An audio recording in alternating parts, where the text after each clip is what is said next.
फरार तो एक न एक दिन इस दुनिया से सभी को होना है।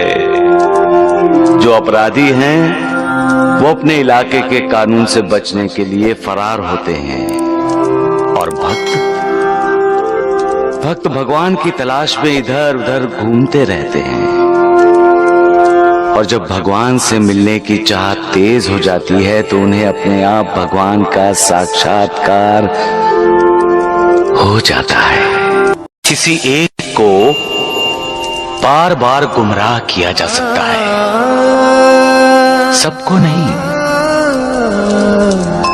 बार बार असत्य बोलकर लोगों को उसे सत्य मनवाया जा सकता है, लेकिन असत्य कभी सत्य नहीं होगा, कभी नहीं। क्योंकि असत्य सत्य पर कभी जीत नहीं सकता, जीत हासिल कर ही नहीं सकता। ये संसार दुख, दर्द, पीड़ा, वेदना से भरा है। इसलिए हर कोई सुख की खोज में निकलता है, परंतु माया, मोह, लोभ के चक्रव्यूह में फंस जाता है। दुख तो अंत तक इंसान का पीछा करते हैं और इंसान उन पर विजय पाने की लगातार कोशिश करता रहता है और उस कोशिश में वो सर्वशक्तिमान परमेश्वर को भूल जाता है। इंसान अपनी हार मानना नहीं चाहता और सुखी होने का नाटक करता है। लेकिन क्यों? हम सच्चाई से दूर क्यों भागते हैं? हम ये क्यों नहीं समझते कि दर्द और दुख कुछ नहीं है? जो है वो है सुख न प्राप्त होने का दुख। धन, दौलत, जमीन, जायदाद को मात्रा में तौला जाता है, लेकिन क्या यही इंसान के जीवन का उद्देश्य है? नहीं। उद्देश्य है मालिक को पाना, उस मालिक की भक्ति। उस मालिक का हर पल स्मरण करोगे तभी वेदना कम होगी, तभी दुख कम होंगे। संसार के दुखों से मुक्ति पाना है तो मेरी कथाएं सुनो। सुख और संतोष को पाने का यही एक सरल उपाय है। सिर्फ साईं साईं बोलने से ही पाप, ताप, शाप नष्ट हो जाएंगे। ईश्वर हम सब में वास करते हैं। जिसे हम अंतरात्मा की आवाज कहते हैं वो ईश की आवाज होती है। हमारी अंतरात्मा हमें योग्य मार्ग का हमेशा दर्शन कराती है। इसलिए हर इंसान को अपनी अंतरात्मा की आवाज सुननी चाहिए।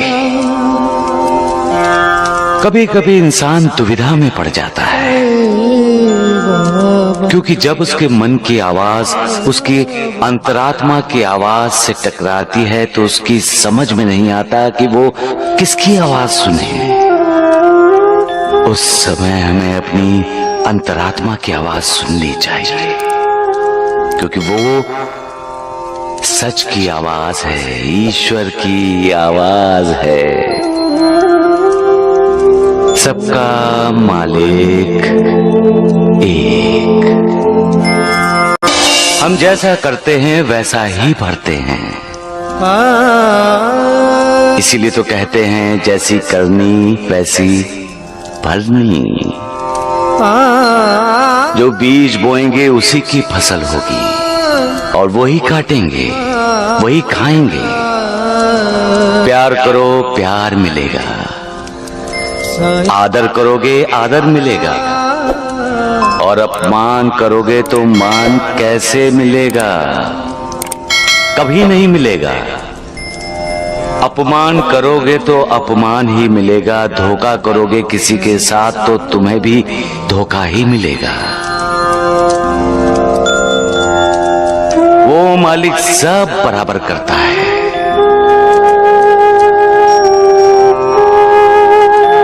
हम भूल जाते हैं कि धोखेबाजी का फल हमेशा कड़वा होता है और सच्चाई का फल हमेशा मीठा होता है। पेड़ को आदर्श मानकर चलोगे तो कभी किसी का बुरा नहीं करोगे। पेड़ पर पत्थर मारते हैं ना, और पेड़ बदले में क्या मारता है? नहीं, वो तो उल्टा फल देता है और तुम्हें साथ साथ छाया भी। बन सको तो पेड़ बनो। अहंकार इंसान का सबसे बड़ा शत्रु है। अहंकार इंसान की तरक्की के रास्तों को रोकता है। अहंकार की वजह से इंसान की अधोगति होती है। इसीलिए कहता हूं, सदैव मेरी याद में मन को लगाए रखो ताकि वो मोह माया में ना फंसे। जो मुझसे अत्यधिक प्रेम करता है, जिसके लिए मेरे बिना सारा संसार सूना है, वो सदैव मेरे दर्शन पाता है। जो सदैव मेरा लीला गान करता है, जो लगातार मेरा ध्यान स्मरण और मेरा ही नाम जपता है, और जो पूर्ण रूप से मेरी शरण में आता है, अपने ऊपर उसका ये ऋण मैं उसे मुक्ति देकर चुका देता हूं। जो मेरा चिंतन करता है और मेरा प्रेम ही जिसकी भूख प्यास है, जो मुझे सबसे पहले अर्पित किए बिना कुछ भी नहीं खाता, मैं उसके अधीन हूं। जो इस प्रकार मेरी शरण में आता है, वो मुझसे मिलकर उसी तरह से एकाकार हो जाता है जिस प्रकार नदियां समुद्र से मिलकर एकाकार हो जाती हैं। इसलिए अपना अहंकार त्याग कर अपने आप को मुझे समर्पित कर दो। सबका मालिक एक। संसार में हर किसी का जीवन सुख और दुख से भरा हुआ है, लेकिन फिर भी हर इंसान सुख के पीछे भागता है। वो सुख को खोजकर दुखों से मुक्ति पाना चाहता है। इसीलिए हमेशा साईं बाबा की बातों पर अमल करो, उन पर श्रद्धा रखो, उन पर विश्वास करो। आशा करते हैं कि आपको हमारा वीडियो अच्छा लगे तो चैनल को लाइक, शेयर और सब्सक्राइब करें और कमेंट बॉक्स में ओम साईं राम जरूर लिखें। वीडियो को अंत तक देखने के लिए धन्यवाद।